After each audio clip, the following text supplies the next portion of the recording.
Hello to all of you and to those who are tuning in from around the country via live stream. I am Scott Stevenson, President and CEO of the Museum of the American Revolution here at 3rd and Chestnut Street in old historic Philadelphia. And we're really excited to be here for the second to the last Read the Revolution speaker series in the current year's lineup. I'm curious, show of hands, for those of you who are live here and those of you who are in the chat, who is with us for the first time tonight, a sort of newbie to the museum? Oh, excellent. I knew Valley Forge was going to be a big. How many of you here because you're really interested in Valley Forge? Presumably everybody, actually. So I'm very excited. We have people from around the country who are zooming in, and please use that chat function in the Zoom to tell us where you're tuning in from. And if you have questions that you would like to ask Rick Herrera at the end of the talk, we will have a mic here for people who are here in person, but we also want to make sure that we are very inclusive of our live stream guests as well. Now, before I introduce that fellow right there, just run through a few exciting.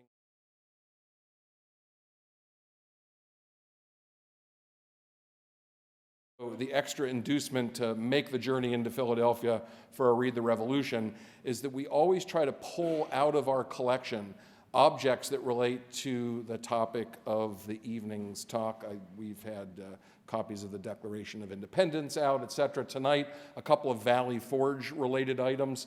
The piece that's at the top is actually, it has suffered the ravages of time, but it is actually a pass written by a young Alexander Hamilton as lieutenant colonel early in 1778 during the Valley Forge encampment, a letter relating to the topic of this evening's talk, foraging in the countryside, and a pair of non-commissioned officers' epaulets from a man, James Davenport, who was at this time a sergeant in the Massachusetts line, lived through the Valley Forge encampment and served all the way through to the end of the war, serving 7 of the 8 years of the Revolutionary War.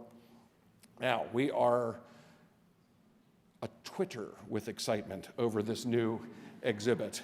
If my collections team over here look a little tired, it's because they are installing our Black Founders exhibition, which will open to the public on February 11th. It's exploring the American Revolution and its aftermath through the lives of a free African-American family, the Fortons of Philadelphia, starting with James Forton, born, I could almost throw a baseball and hit where he was born from where I'm standing here, right in our neighborhood. As a 10-year-old, he heard the Declaration of Independence read at the State House yard just down the street, went aboard a privateer at age 14. On his 15th birthday, was standing somewhere along Chestnut Street, I like to imagine right on the corner where we're sitting right here, and saw Washington's Continental Army march to Yorktown and was inspired to see men of color serving in the Rhode Island Regiment, the Connecticut regiments, the Massachusetts regiments, and that started a multi-generation effort to try to ensure that the promise of the American Revolution applied to all people. It's an incredible, incredible exhibition, bringing objects that have come down through descendants that have never been displayed before back here to Philadelphia. And I won't say more, just you're going to definitely want to be there. And if you're a member, you've been invited to a special preview the day before on the 10th of February. Now, also, we'll want to make sure that you come back on April 12th, 2023 here. Dr. Julie Winch, who is the author of the book A Gentleman of Color, which was the first real big scholarly biography of James Forton, will be here to speak about her book. She will be in conversation with Atwood Kip Forton Jacobs, who is the great, several great more grandsons, and a lender to the exhibition, by the way, still with a Forton family Bible that's used to record every generation from the 18th century to his daughter born in 1995. So a real incredible living object. So that is going to be amazing. If there are students, particularly those in the 6th to 12th grades in your lives, you're connected with in any way, you want to introduce them to this program that we have called Write the Revolution. We're trying to spark excitement and interest in young people in reading and writing, remember those things? About particularly those who are interested in the American Revolution, and to sort of get the next generation of readers and writers excited about this period of ours. And author Gene O'Connor, author of The Remarkable Cause, will be here doing a kind of workshop with young aspiring writers. And so on to the main event, of course, our good friend, now where did he go? Oh, there you are, you're in the back. Ricardo Rick Herrera received his doctorate from Marquette University with a specialty in 18th and 19th century American history, particularly military history. But unlike Dr. Philip Meade and Scott Stevenson, he does not just passionately read and write about American military history. He's lived it. He has, of course, served as an armor and cavalry officer in the United States Army. He is currently serving, as we speak, as the visiting professor in the Department of National Security and Strategy in the U.S. Army War College, just out in Carlisle Barracks, just west of Philadelphia. And prior to that, I think for about 10 years, if I'm correct, taught in the School of Advanced Military Studies at the U.S. Army Command and General Staff College in Fort Leavenworth, Kansas. And I understand that is a very prestigious posting, sir. Before that, for 6 years, also at Fort Leavenworth, he developed, taught military staff rides, which you're going to hear a bit about in Rick's talk tonight. This is the guy you want driving you around Brandywine Battlefield or Princeton or Trenton, that will give you perspective that we can't, as book-based historians, give you. Now, even longer ago, Rick taught history. He was the director of honors at Mount Union College in Alliance, Ohio. He was chair of the Department of History and Geography at Texas Lutheran University. And he's the author of numerous publications, articles, etc., on military history. And to our great delight, his most recent work, Feeding Washington's Army, Surviving the Valley Forge Winter. Now, before we greet him with a great round of applause, I just want to say a bit about the cover of the book. It's actually, ironically, the way I met Rick through Twitter, because Rick had posted a picture. He was really excited. He's like, I think he was literally unboxing the first book that came in. And I was like, hey, where did you find that painting? Knowing that it actually is hanging on the second floor of our museum. And we're always on the hunt for those who violate, copyright. I said, oh, it's at the Museum of the American Revolution. This is, of course, a work that is by a local Philadelphia artist named Harrington Fitzgerald, born in Philly in 1847. He died in 1930. I really identify with this guy because his life was actually as an editor. He was a managing director of a newspaper, the Philadelphia Item, here in Philadelphia for almost 30 years.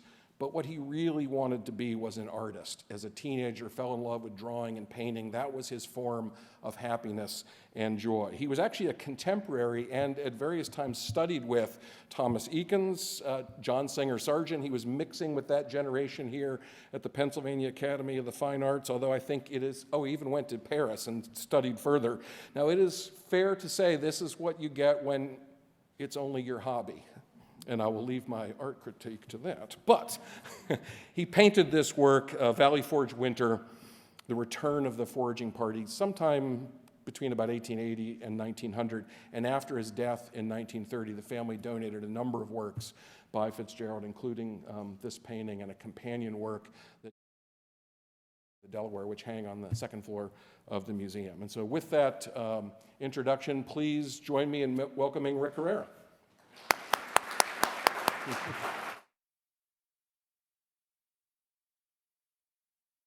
Scott, thank you. Good evening. How's everyone doing?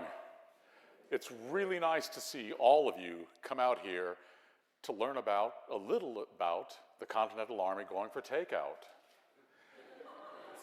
Before I begin, nothing that I say reflects the views of the Department of the Army, U.S. government, the Army War College, or His Excellency George Washington, or the Continental Congress. Okay, now that I've got the boilerplate out, I'm safe. thanks so much for being here. This work has been a lot of fun for me to do.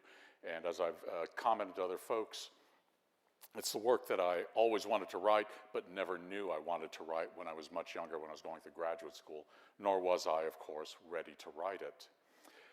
For those of you like me who have learned your American history, we know that, well, we sum it up.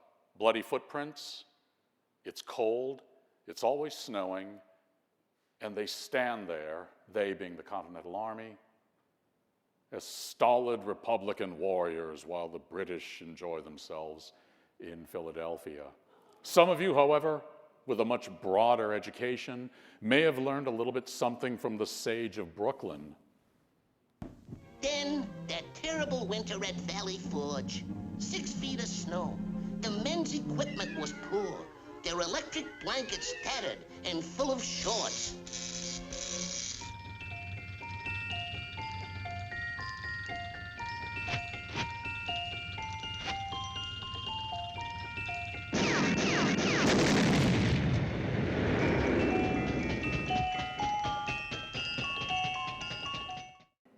Hey, so let's talk a little bit about Valley Forge. Washington orders the Continental Army into winter quarters in December of 1777 after having fought and marched across much of Pennsylvania following the British invasion in August of that year. You can get an idea of some of the places that are involved here. You know, we start out here at, there we go, Elk. They work their way up. The engagement at Chad's Ford, maneuver, end up at Valley Forge, the British here. Finally, in December, Washington does his best to tempt General Sir William Howe into battle. This lovely line of entrenchments dug in on a ridge line at White Marsh, fortified positions, and it's essentially, please come attack me. My soldiers are now behind fixed field fortifications. They've done pretty well in some open field fights. Washington doesn't acknowledge it. The poor performance is largely due to the officers, including himself. But now, come at me. The British decline wisely. Howe's got memories, of course, of Bunker Hill, a Pyrrhic British victory. There'd been some skirmishing on the American right. The British left. After that, the British returned to Philadelphia. Now Washington asks his Council of Generals, what next, gentlemen? What next? One of the things that they talk about is whether or not the Army should wage a winter campaign. Now this sounds like it's utter nuts. You've lost nearly every fight that you've been in since the British have landed. You're going to wage a winter campaign? But think about what had happened the year before. Those 10 days. Trenton, Princeton. And it was an army whose officers and soldiers were less experienced, less skilled at the art of war. Now they've got another year under their belts. They performed credibly in some fights. Why not? And it goes back and forth. Ultimately, Washington decides that they need to go into winter quarters. Valley Forge becomes the place. He had considered launching an offensive, but he had the chance to take a look at the British fortifications. We're here at the museum. Most of the entrenchments right here along present-day Vine Street. Today I arrived, my wife and I, at the 30th Street Station. More fortifications guarding the crossing over the Schuylkill. Washington's audacious. He's not stupid. So, what I would ask you to do is to think about Valley Forge in a way that may sound a little bit more familiar to those of you who've been watching television news for the past 20 years. Something you might be familiar with. The forward operating base. Think of this as FOB Valley Forge. It's Washington's armed encampment on the Schuylkill. He commands not an army of suffering, virtuous soldiers standing around waiting to be ennobled. This is an active field army. Yeah, its material condition is pretty poor. But this was an active field army doing the stuff that soldiers today understand. My students, colonels, 20 years of service, multiple deployments, stuff that grandparents and great-grandparents, World War II, World War I, other wars, would understand. This army was going out patrolling, seeking information on the enemy, foraging, looking for food for themselves, trying to determine what the enemy might be up to, mounting things like what we would today call observation posts, or LPOPs, listening posts, observation posts, or perhaps the equivalent of a combat outpost, a smaller post subordinate to a much larger FOB. They're doing many of the things that today's soldiers and Marines would understand. Just because they dress differently, thought differently, doesn't really mean much. They're doing many of the same things that soldiers today have done. This camp, if you take a look at it, and terrain matters. We've got the outer line of fortifications. They cover what we would today term the high-speed avenues of approach. There are scattered about smaller fortifications, the redoubts. Here on Mount Joy, entrenchments. It's a defense in depth. A little bit different way of looking at it, modern Park Service map. Again, the outer line defenses. Redoubt, redoubt.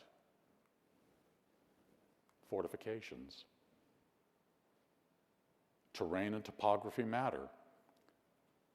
You use the ground now and then as what we call today combat multipliers. Here, because topographical maps are even better. Notice how these all take advantage of the terrain and exploit it. Thanks to French military engineering. This, by the way, we can also term perhaps the father of our country as an urban planner. This is one of the largest cities in North America when 10 to 12,000 soldiers march into it. But you can see here how all of this works together. View it as a system. This is how Washington understood it. This is how his officers understood it. Again, that high ground. Get rid of all the trees, by the way. Next time you go to Valley Forge, wipe all the trees out of your minds. They don't exist. They become firewood. They're used for shoring up fortifications. Today we have an oil-burning society. Then it's a wood-burning society. What happens when you get rid of that? You now have clear fields of fire. And all of these fields of fire are interlocking. They're designed to create kill zones. Don't shoot straight ahead. You shoot at an angle. That way, it increases the odds of striking the enemy that's approaching you. That's stuff that I learned as a cadet in the 1980s. They were doing it back then and before that. So much for the quaintness. Redoubts, those strong points. Again, defense in depth, interlocking fields of fire. Protector firepower.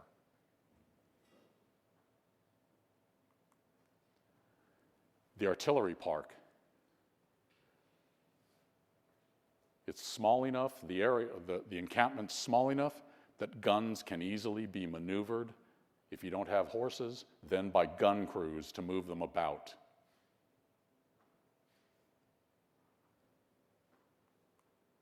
So, what Washington does is look at all of these things. He understands his mission.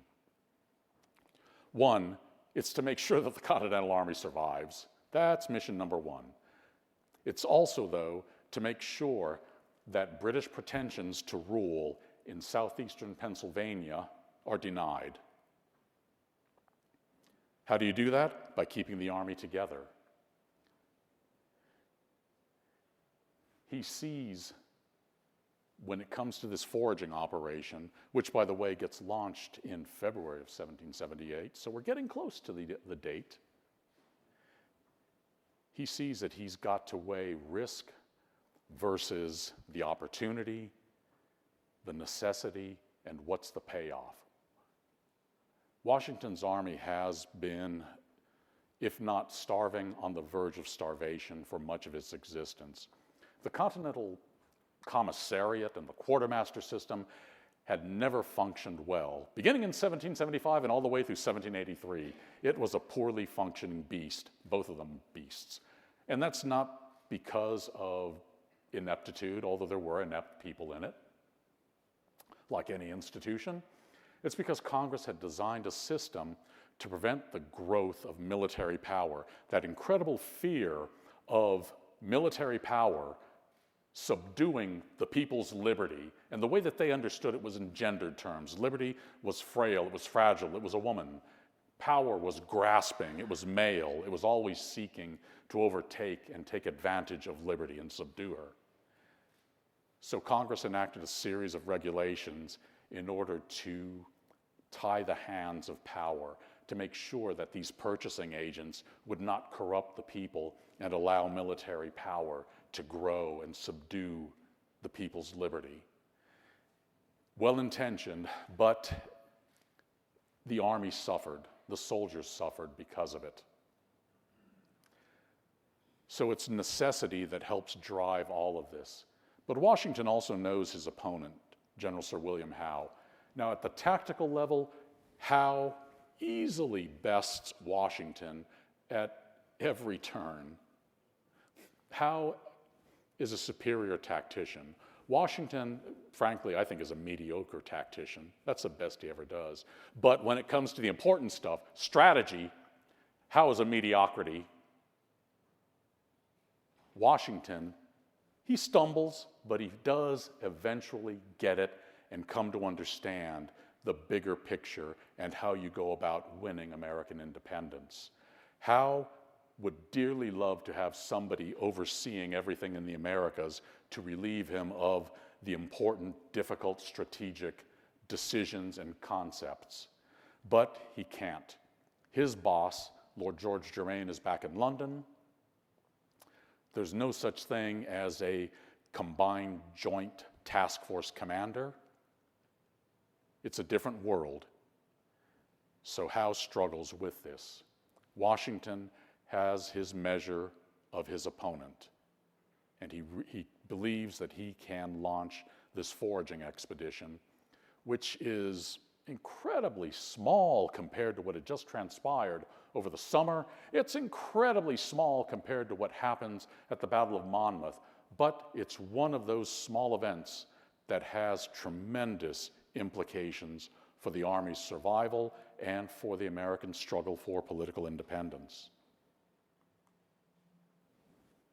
There we go. Oops, that's not it. There we go. Okay, I got it backwards. Oh well. So much. Who does Howe have? Well, frankly, he's got the B team. And these are all competent or capable officers at the tactical level. They're not very good with exercising independent command. Much of this is due to the command climate that Howe has engendered. Howe is rather diffident, slothful. He's also, by the way, surrendered. He's been telling Germain, take me home. There's no way we can win this war. I give up. And by the way, you're to blame for everything. Colonel Thomas Sterling on the left, fine commander, years of experience. He's commanding 2 battalions of the 42nd Foot, better known as the Black Watch, the Royal Highland Regiment.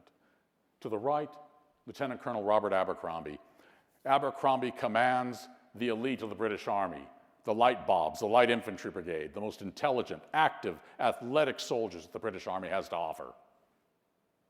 To the right, Major John Graves Simcoe. Those of you who are fans of Turn, I hate to disappoint you, he was not a homicidal maniac.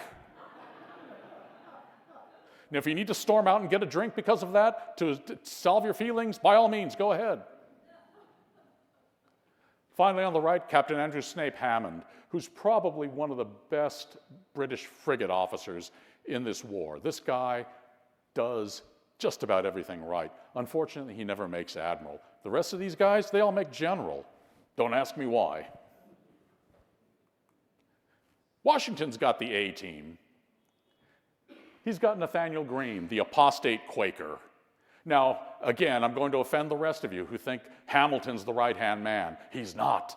It's actually Nathaniel Greene. When Washington wants something difficult done, when he's got something unpleasant, he knows he can turn to Greene. Greene may not believe in it, but Greene's a good soldier. He salutes, mumbles under his breath, I don't believe in it. Yes, boss, I'll do it. And he does his damnedest to make it happen. Under him, a local boy, Anthony Wayne, who's anything but mad. Wayne's prideful. He's arrogant. But he's a Class A combat commander. You want him on your team. Captain, here he is portrayed as Lieutenant Colonel Henry Lee Jr., commanding 5th Troop, 1st Continental Light Dragoons, a man born to the saddle. He's only about 25 years old. Washington, though, has known his family since forever. This guy, in my estimation, was probably the finest light cavalry officer either side in that war. And there are other really fine ones. But Lee, I think, really sets the example. He also does some pretty boneheaded things in his career. You know, he's a bit of a hothead. Finally, Captain John Barry. Barry is one of the finest naval officers in the Continental Navy. This guy's aggressive, and in fact, in many ways, I think that Barry and Wayne may have been separated at birth. The two of them have got so much in common in the way that they conduct themselves. So that's Washington's team. This forage spans an incredible amount of Pennsylvania territory. They start out here. Lee mans an outpost here at Scott's Farm, and I had the chance to visit it because of the intercession of a friend of mine, Austin Hepburn. Austin, would you raise your hand, please? Yeah. Austin, by the way, is the senior male descendant of our friend John Barry, which I think is just utterly cool. We went out to the property, got to visit it, and it's like, for a historian walking the ground, it's like, this is just really neat. So, he bans that outpost. Here are the British, by the way. That forage will take them down toward Wilmington. Most of the operations by Greene's column take place here. They'll take off in February. Greene does not really believe that the operation is going to net much, and he confesses as much. But, as I said, he's a good soldier. He salutes, and he says, well, basically, I'll do my damnedest, sir. As he's meeting with the congressional committee there to investigate the conditions of the camp, he has Wayne do some of the organizational pieces, but he doesn't have much time. This is an ad hoc organization. You've got soldiers coming from a variety of brigades, officers from a number of brigades, so not much unit integrity as we would understand it today. They march out.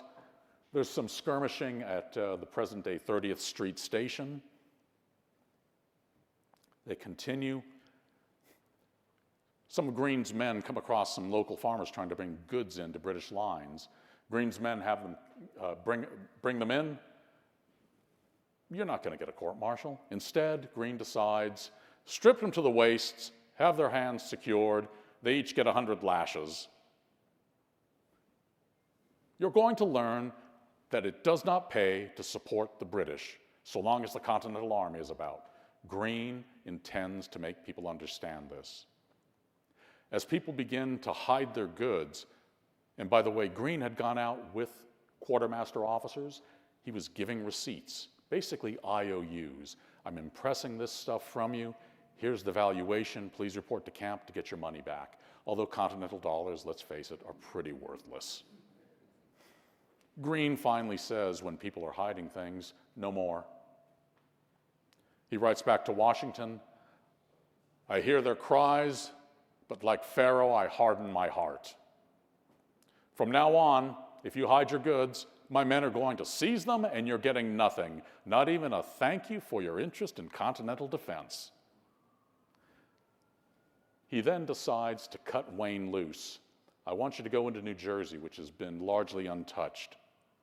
He'd originally thought about sending a colonel over, but he realizes this is too important a mission. I need to send over a brigadier general. So Wayne will march out, head to Wilmington. It's there that he meets up with John Barry, talks to Barry. Hey, will you ferry my guys across the river? He's only got about 300. Sure, why not? Takes him over to Salem. By the way, would you set fire to the marsh hay along the river to distract the Royal Navy? Barry, like all men, is at heart a 14-year-old. Give one of us a box of matches and tell us to set fire to things. We'll do it. We're all pyromaniacs at heart. If you include explosions, even better.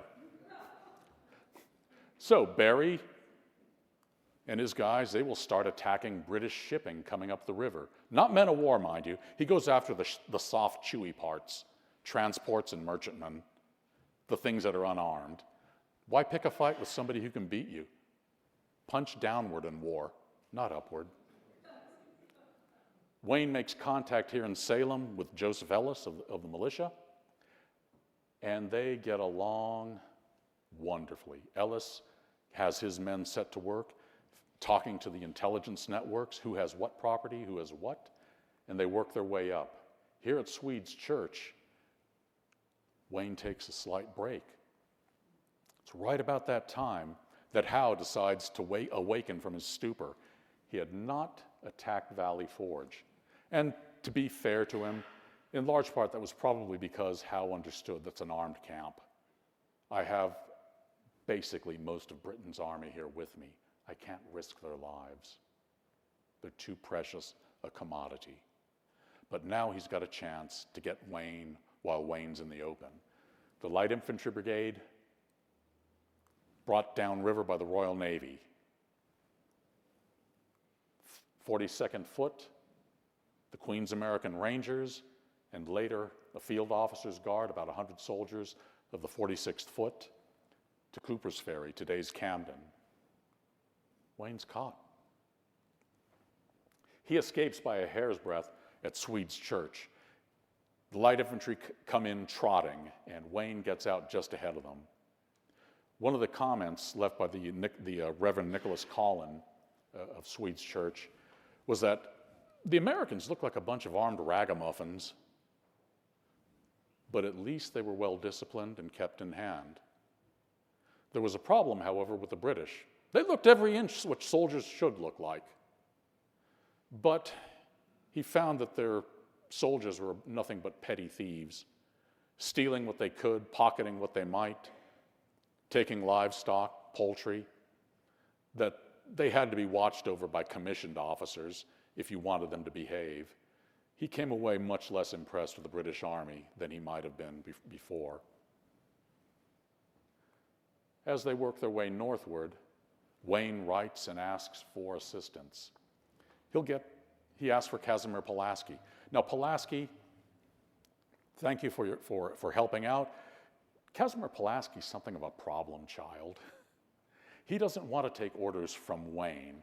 Now, having been a cavalry officer, I understand not wanting to defer to an infantryman. No offense to my infantry friends. But Washington tells him, in the politest way that one can in the 18th century, shut up and color. We don't respect seniority of branch in this army. It's seniority of rank. Wayne's got it. Shut up and play. He grumbles, and he goes and helps.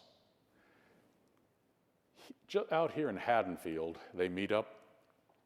There's a snowstorm. Wayne's men get word of the British approach.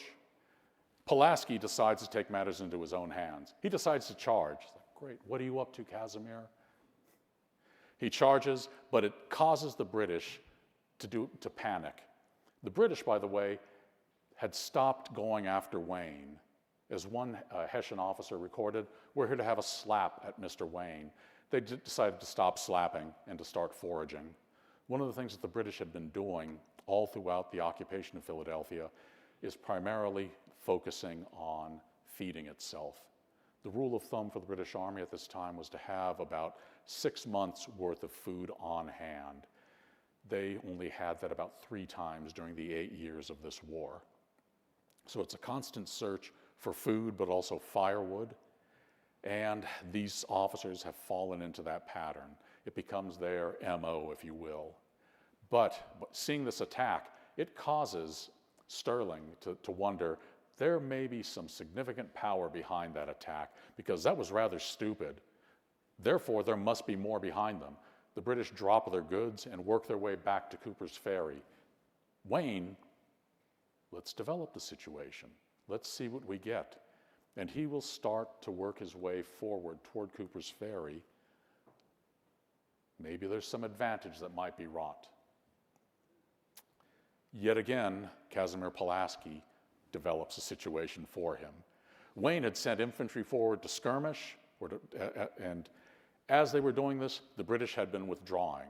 They'd been loading their equipment, their guns, aboard barges. A gale had kicked up. The British stop. They've got to stop. Pulaski decides, I think I'll charge. He does. This causes the Queen's American Rangers to send some riflemen forward. One of them, according to Simcoe, an officer yells at Pulaski to go away, or else he's going to be forced to shoot him. He looks at this fellow on a horse, prancing around, waving, in his words, a scimitar in the air. The horse gets shot. Pulaski is miffed at this. What's going on in your mind, Casimir? But some skirmishing takes place, not much happens. The British will eventually withdraw. Wayne will work his way northward toward Burlington, crossing over. As all of that's happening, Henry Lee gets sent out, and he's working now in Maryland and Delaware. Lee collects quite a bit of cattle. I'm not sure of the total number collected by all of the foragers. We only have one account book that I've been able to find, and I'll show you a little bit of that shortly. Lee will work his way down toward Wilmington. He's well throughout here. Over in northeastern Maryland, he is Johnny on the spot. Now, when we think about this, it seems that the British have got a lot of advantages. They've got a better trained army, we know that. Better supplied army. They also have the Royal Navy. However, Mother Nature acts on behalf of the Continentals. Here's some information about the Delaware River. Now, that frigate speed might seem impressive. That's if you're close-hauled. In other words, exposing as much sail area as possible to the wind. Guess what? The shipping channel is basically hugging the Jersey shore. It's narrow. You don't have much maneuver space. The frigate has got to go slow. You've now lost one of your advantages. Moreover, as Captain Hammond testifies, he's within artillery range everywhere he goes on that river. And he tells you right here, tells Parliament, I don't know of any river so difficult of navigation. Mother Nature helps negate the British advantage in maritime mobility.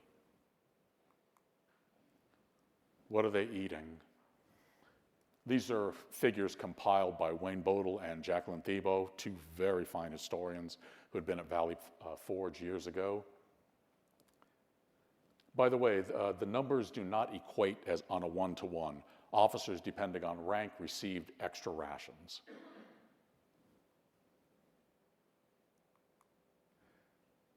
Here's what it takes to feed the army.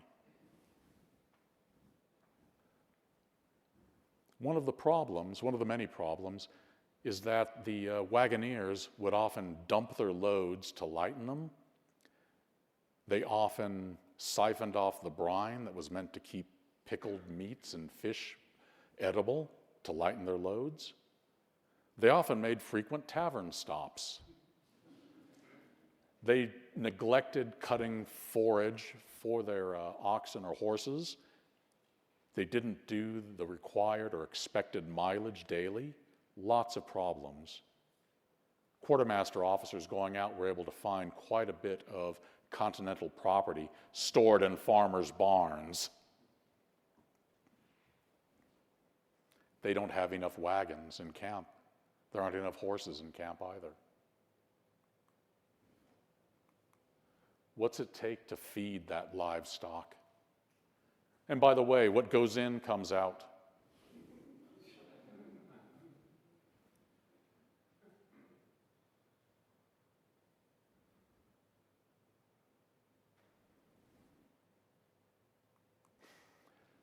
History is ultimately about people. Sure, we talk about these grand movements, these great isms. It's about people. This is one of for me, one of the most poignant pieces. The two small notes, no bigger than basically 3x5 cards, from Anthony Wayne to Captain Theodore Woodbridge of the 7th Connecticut. I hope that Woodbridge's family remembers him and knows of him. If not, they should. But Wayne left these two short notes to him that I found at the Connecticut Historical Society. And the fact that I was able to bring Woodbridge's story, a very short story of a much larger and more important life, that to me reminded me of one of the reasons that I so enjoy being a historian. Captain Woodbridge deserves to be remembered. By the way, this also speaks, I think, volumes about the sophistication of the intelligence network that had been developed.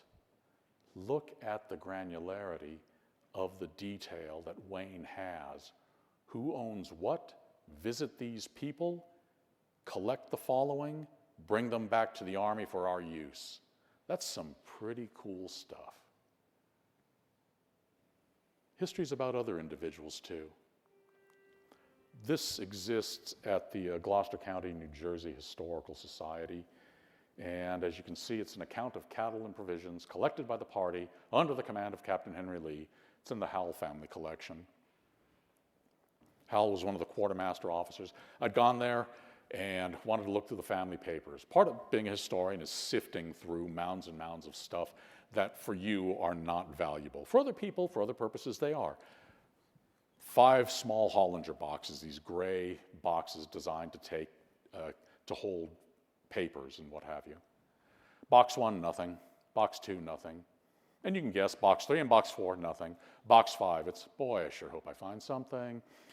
And I come across this, and it was hot diggity. I finally found an account book that shows something of what the foragers had done.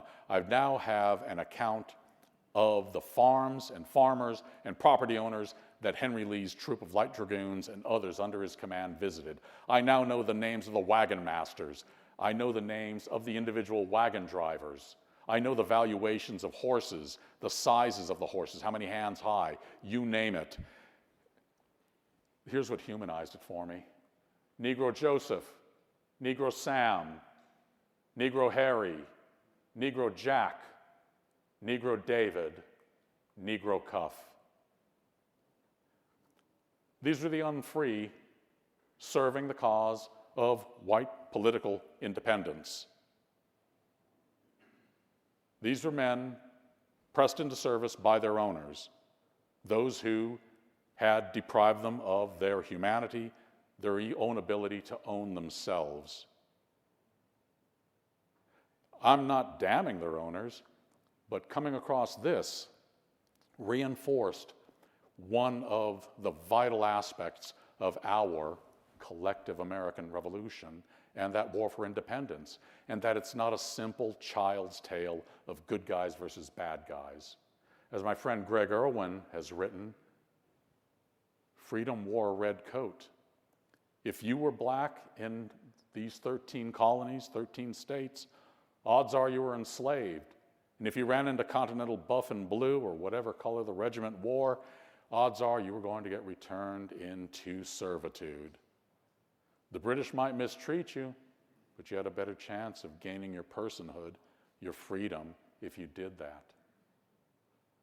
This, to me, exposes and tells, in some small measure, why it's so vital, this story of the War for Independence, the much larger American Revolution, that it's about human beings trying to make sense and order of their worlds, gain their own individual freedom. It's not just about white American political independence, it's about individuals struggling for their independence. It's complex, it's messy. History's uncomfortable, as it should be, because historians ask questions about who and what and why and how we were in order to understand who and what and why and how we are today. We ask new questions every generation of the same old evidence. All historians, since Thucydides, since Herodotus, are revisionists. If you're not, you're just telling the same old lies and same old stories over and over again.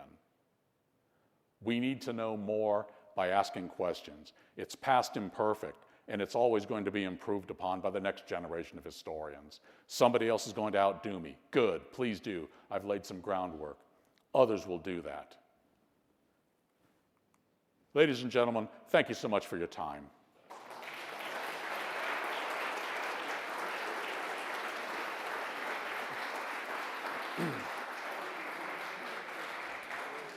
So it looks like our friends online, someone is asking, are there any interesting stories from the New Jersey archives that didn't make it into the book? I'm sorry, would you repeat again? Are there any interesting stories in the New Jersey archives that you or you weren't able to put into the book? I was warned off by someone, but I can't talk about that. No, there's some wonderful information there to be ferreted out in local county and other historical societies.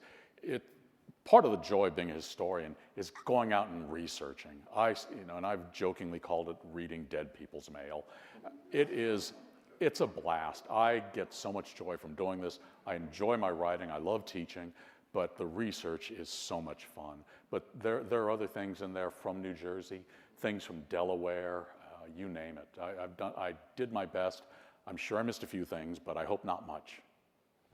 Yeah, it brought to mind as you were talking about that discovery just across the river here, the work our great curatorial team did a couple of years ago in 2020 for many of you will remember our exhibition, When Women Lost the Vote, sort of exploring the history, really the unknown, forgotten history of New Jersey's revolutionary experiment in a broader suffrage for women and free people of color. And we actually talked a lot about how the little historical societies that are often really struggling, and so it's why I'm going to implore all of you to become members and supporters of your local historical societies, because somebody went through that box that had the records that showed women voting in 1801 looking for a provision return from Valley Forge, and vice versa. And they are, certainly archivists and historical societies are unsung heroes in the work that we do as Indeed. Historians. Indeed.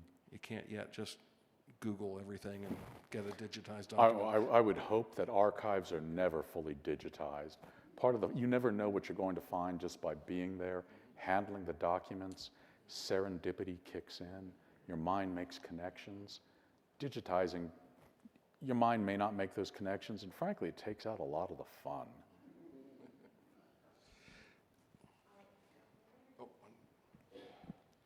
Who is the quartermaster, and what was his role in all this? The quartermaster fulfilled a couple of functions.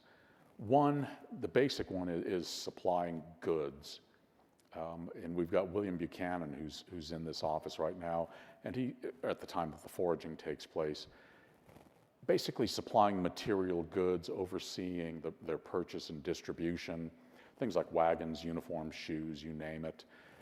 They also, though, at least in the European tradition, was they selected, or their aides, their subordinates, went out and determined where quarters were.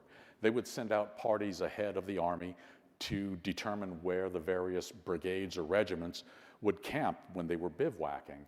They also, depending on the relationship with the commanding general, might serve as, and you have to give me a lot of wiggle room here, but something of the equivalent of the modern day chief of staff. So serving really as the commanding general's sounding board, his senior advisor, the guy that he goes to talk to, and ladies, that's not meant as an aspersion, they're all men.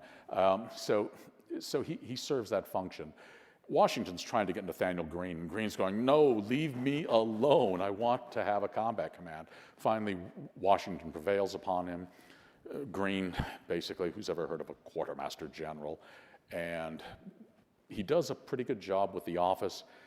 He will, however, rise to his real full aptitude in the Southern campaigns, where, and I love to remind my students about this, Greene never won a battle in his career, but he won a campaign. He got the big picture stuff.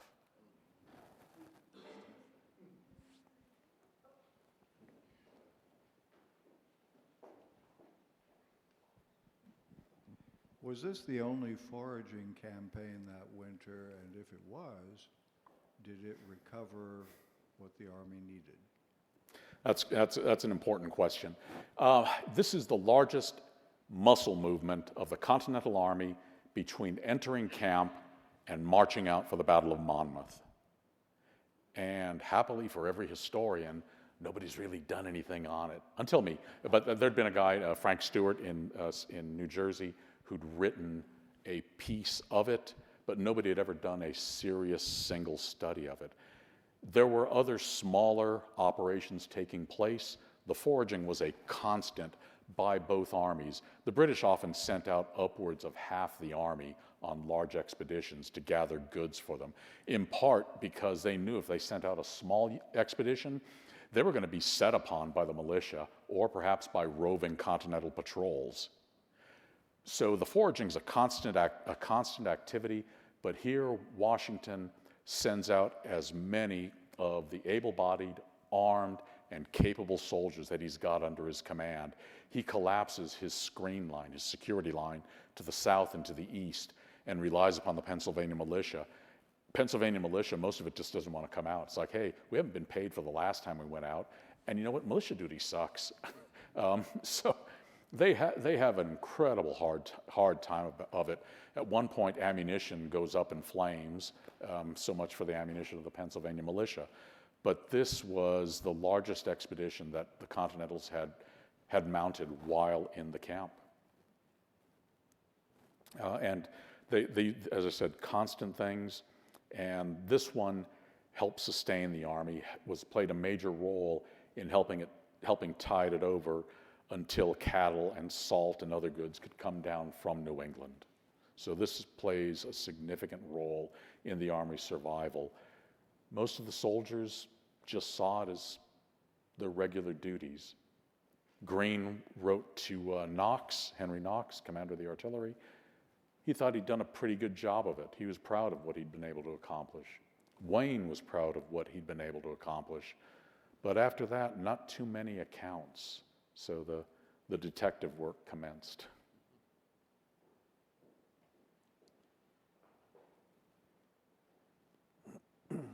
What about fruits and vegetables? One comment from a sergeant in the 2nd Rhode Island: we have no sauce, we have no vegetables. Those were hard to come by, very hard. One of the things that Washington wanted was for soldiers to have sauerkraut, so at least you get some vegetables. And while they didn't quite understand the connection, the chemical or scientific connections between disease and all the acids provided by citruses and other fruits and vegetables, Washington did get it. So they were trying to provide them with what they could.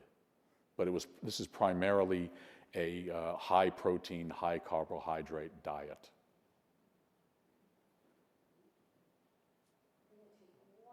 Take one more. Oh, there it is.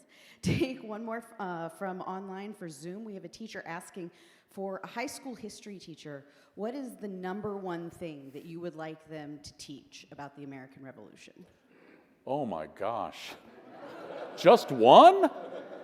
I know, this is like a Sophie's Choice for historians. You know, I think it's to try and help students understand that just because it's a couple of centuries away, just because we've paved over so much of it, just because they dressed funny according to our lights, these are human beings living real lives, struggling for many of the same things that people struggle for today, people with many of the same passions, desires, fears. They just look different. They're us, only then. Understand them, you might understand some more of us. I've been told that I get the final question. Is that right? Although there will be an opportunity to speak with Rick in the receiving line. But one thing you haven't talked about tonight, which I promised we would, is staff rides, and more broadly, the value of experiencing these sites like Valley Forge in person, on the ground.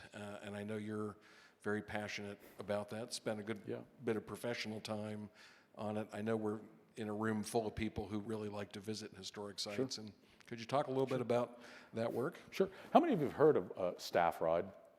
Okay, so there are a few of you. I lived La Vida Staff Ride for 6 years at Fort Leavenworth, and it was great. I've been to hundreds of battlefields across the United States, East Coast, West Coast, Europe, and it was one of the most profoundly important experiences in my shaping as a historian.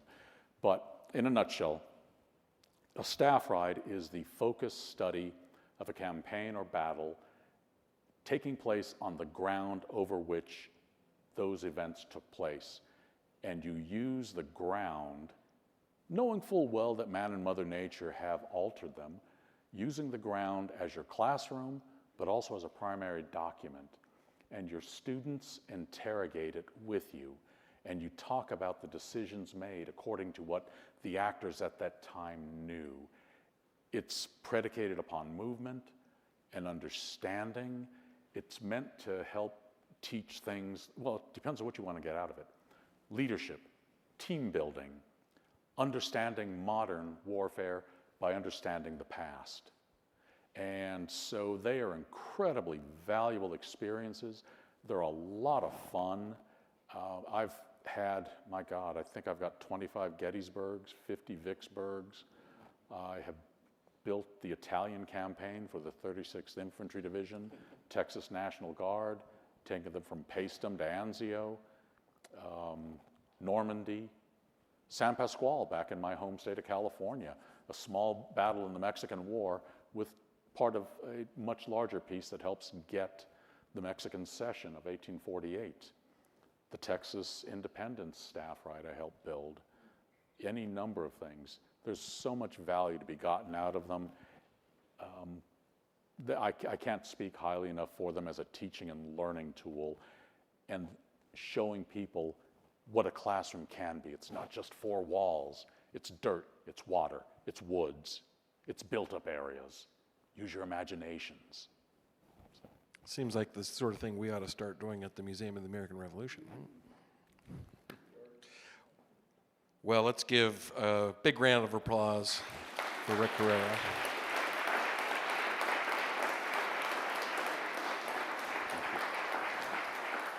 Thanks to those of you who've tuned in tonight. It is wonderful to be able to reach across the country and keep you warm and engaged with the Museum of the American Revolution. We hope you won't be strangers. Thanks to all of you who are here tonight.